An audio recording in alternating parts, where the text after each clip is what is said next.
Hello મારી YouTube family. બસ વાગી ગયા છે સવારના 11 અને નાઇટ ઓન ફ્રેશ થઈ ગયા છે. ફેમિલી એટલે ભલે પાછું 22 જણાની હોય તો ભલે 24 જણાની હોય તો ભલે પાછું ફેમિલીમાં જો 3 જણાની હોય તો ફેમિલી થઈ જાય.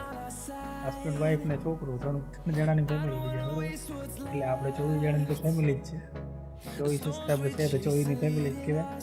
બાકી તો બહાર તો જવા જ નથી આપણા, એટલે ગરમ કરે થોડું ઘણું જે હાલે એ કરી દે. બાકી પગવાળું હાડકાવાળું તો આમ ઉપાય છે. હું તમારે મારા એક્સપિરિયન્સ પ્રમાણે બતાવું તમને કે હાડકાવાળું એકદમ વધારે. બીજું કોઈ પણ તમને કદાચ તાવ તમને 10 દિવસ આવે તો એમાં તકલીફ ન થાય. બાકી હાડકાવાળું તમને 3 થી 4 મહિના કાઢી નાખે ને તમે ઓપરેશન ટાઈમે તો તમે એટલા હેરાન થાવ ને તમને બતાવું. આ ઓપરેશનમાં છે ને આ એક ચેકો અહીંયા માર્યો છે, આ એક ચેકો આ રહ્યો છે બરાબર. આ જે પ્લેટ અંદર નાખે છે ને એનો ખૂણો છે, આ ખૂણો દેખાય ખાલી આમ કરો ને એટલે ખૂણો છે. અને એક ચેકો અહીંયા મારે છે, અહીંયા ચેકો મારા લેખ બરાબર. અને આ ખૂણો અને બ્લેડનો દેખાય રહ્યો. અને આ બાજુ એક આ ચેકો મારે લઈને આમ ત્રાહું કરું આમ આટલી બધી. અને આ રહી ને આ પ્લેટ છે, આ જરાક બાર ખૂણો દેખાડે ને એ પ્લેટ છે. આ પ્લેટ છે અહીંયા મારો ને પાણા જેવું બધું એક ચેક અહીંયા છે. આ ચેકામાં તો ખબર જ નથી, આ ચેકામાં તો ખબર જ નથી, એકદમ પહેલાં જેવું થઈ ગયું. બાકી થોડોક આ ચેકો દેખાય છે અને થોડોક આ દેખાય છે અને થોડોક આ દેખાય છે, એક તો ખબર નહીં. બાકી અહીંયાથી કરીને આટલી સુધી તો આમ એકદમ આમ કેમ પથ્થર જેવું થઈ ગયું છે, આમ પથ્થર જેવું થઈ ગયું છે. આમાં નથી આમ ચામડીની ડગે કાંઈ ના ડગે. આમ બીજા પગમાં આપણે આ પગમાં તમને બતાવું તો આમ ચામડી ડગે પાછી, આમાં બિલકુલ ન ડગે આમ જરાય, એકદમ પાણા જેવું થઈ ગયું. અને આ ખાલી એનો છે કે ડૉક્ટરે એકદમ અહીંયા પાટો બાંધ્યો, પાટો બાંધ્યો એટલે એકદમ ટાઈટ, ફૂલ ટાઈટ બાંધ્યો પાટો. તો એ ડૉક્ટર તો કરે કમ્પ્લીટ જ કરે બધા, પણ એમાં ઓપરેશનમાં એવું છે કે તમને ઓપરેશન કરે ને એટલે આમાં કોઈને ખ્યાલ ન હોય તો હું તમને જણાવી દઉં મારા એક્સપિરિયન્સ પ્રમાણે કે જ્યારે ઓપરેશન કરે ત્યારે ઓપરેશન કરે ત્યારે 2-4 કલાકમાં જ્યારે કે એનો જે ગોળી ઇન્જેક્શન મારે પૂર્ણ કરવાનું એનો ક્યાંક નીકળી જાય ને એટલે તો તમારે એ દિવસ અને એ રાત તો તમને યાદ રહે. મને યાદ છે આજ સુધી એ રાત, આખી રાત જાગ્યો અને દિવસમાં પણ આખો દિવસ કરંટ છે. એટલે 24 કલાક તો તમારે એટલું હેરાન થવાનું છે. બાકી 24 કલાક તમે કોઈ હોસ્પિટલમાં જાય ને 24 કલાક એના ક્લિનિકમાં નીકળે અને કદાચ તમે એની નજરની સામે રહ્યો અથવા એને તમે પૂછા કરો તો તમને ખબર પડે કે આમાં આટલું ભંગાય ને એમાં બાઇક સ્પીડમાં ચલાવવાથી શું થાય છે શું ન થાય તો ખબર પડે. બાકી એના વગર કાંઈ ન ખબર પડે. બાકી તો બધા બાઇક ફૂલ ચલાવતા હોય અને હું એટલી બધી ચલાવતો નથી બાઇક, પણ આ તો ક્યારેક ખાવાનું હોય. બાકી તો બીજું શીખવા બધું બાકી મને આજે ખબર પડી કે એક તો બનાવીને પહેલાં પૂછ્યા તો ત્યારે નાખી દીધું, પછી બીજો જે નાખ્યો ત્યારે ઉપર લખી નાખ્યું કે 10 દિવસનો ચેલેન્જ બ્લોગ, 10 દિવસ આપણે બ્લોગ બનાવો. 10 દિવસ તો બનાવવાની વાત સાચી છે, પણ હવે વિચારવાનું એ છે કે 10 દિવસ બનાવવાનું શું કરીને બરાબર. હવે બનાવવામાં એવું છે કે પછી મને ખબર પડી કે ભાઈ કોઈ પણ યુટ્યુબર હોય, કોઈ પણ ક્રિએટર હોય, એ કોન્ટેન્ટ ક્રિએટ કરવા માટે શું કરવું પડે ને એ મને 2 દિવસમાં ખબર પડી કે શું કરવું પડે કોન્ટેન્ટ ક્રિએટ કરવા માટે. એ તો જે યુટ્યુબર હોય, બ્લોગર હોય એને જ ખબર પડે કે રોજનું ઘરે અથવા બીજે બહાર કંઈ જવાનું હોય તો શું કરવું પડે શું ન કરવું પડે એને જ ખબર પડે. બાકી તો અમુક જે ઘરના કામ કરતા હોય, ઓલા કામ કરતા હોય, વાસણ ઘસતા હોય, કપડાં ધોતા હોય, બધા એવા કામ કરતા હોય એટલે કોન્ટેન્ટ ક્રિએટ કરવા માટે બધું કરતા હોય બરાબર. એટલે એ તો ખબર પડી કે કોન્ટેન્ટ ક્રિએટ કરવા માટે બધું કરવું પડે. એટલે એમાં એવું છે કે એ એક જાતનો એનો ધંધો જ છે.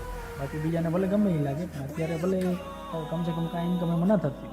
આગળ જતા થાય એટલે પછી એ આજુબાજુના જે કદાચ બોલ્યાવાળા હોય કે જોયાવાળા હોય કે દાંત કાઢ્યાવાળા હોય એ પણ બધું આગળ જતા જે આને ભાઈને મહિને લાખ રૂપિયાની ઇન્કમ થઈ જશે ને ત્યારે પાછળથી એ રહી પણ બધા બધું જ કરશે, કોન્ટેન્ટ ક્રિએટ કરવા માટે બધું કરશે બરાબર. એટલે એમાં એવું છે કે મને ખબર પડી કે ભાઈ બધું ચાલે છે બધું, હું તો આપણે કરી નાખીએ ઘરે બેઠા નવરા બેઠા શું બરાબર. બધું કરવું તો પડે બધું. એટલે માણસને બધું છે ને આ પૈસા બધું કરે કોન્ટેન્ટ ક્રિએટ કરવા માટે બધું કરવું પડે. એ તો યુટ્યુબરને ખબર પડે. આપણે યુટ્યુબર તો નથી આપણે ખાલી આમ નવરા બેઠા વિડીયો બનાવી. આ 10 દિવસનું ચેલેન્જ નખાઈ ગયું એટલે આપણે રોજ જેમ તેમ વિડીયો બનાવી નાખવો પડે. અને બાકી આપણને કંઈ એવું કાંઈ શોખ નથી રોજ વિડીયો બનાવી નાખવાનો. અને બાકી તો ચાલે એવું બધું બરાબર. બાકી આપણે તો આ 10 દિન ચેલેન્જ નાખાવી એટલે મારે અમુક મને એમ કે ભાઈ કેમ તે બીજે દિવસ કેમ ના નાખ્યો બરાબર.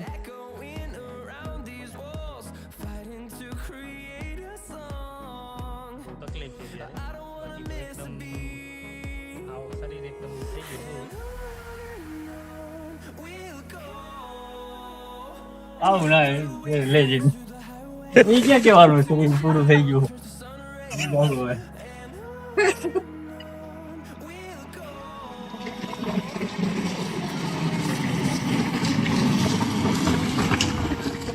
હા હવે ગાડી તારી સારી હાલે. હે કેટલાની લીધી? હે હું અહીંયાથી ગાયો કેટલાની ગાડી લીધી? હે ગાડી સર્વિસ કરાવી લાગે ભાઈએ. આપણે તો કદી સર્વિસ કરવા જોઈ નહીં, આજ જોઈ. હે તારી ગાડી ધોઈ આવ, સર્વિસ કરી આવજા. હા હા નહીં કરવી?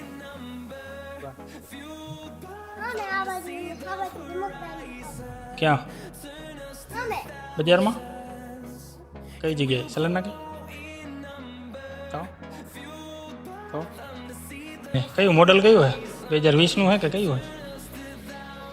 24નું મોડલ હે? કયું મોડલ હે ગાડીનું? તો શું હોય? મોટર ના આવે?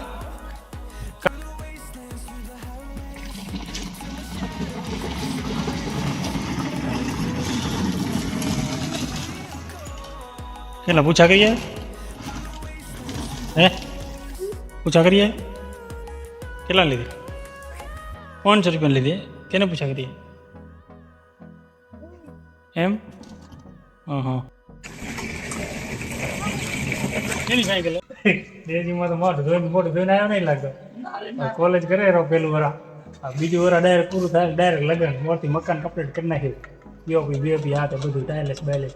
હવે ડાયરેક્ટ લગ્ન કરે ને, હવે ડાયરેક્ટ કોલેજ પૂરી થાય ડાયરેક્ટ લગ્ન જ કરી નાખવાનું. હા તૈયાર હોય બોલો તૈયાર લાગે.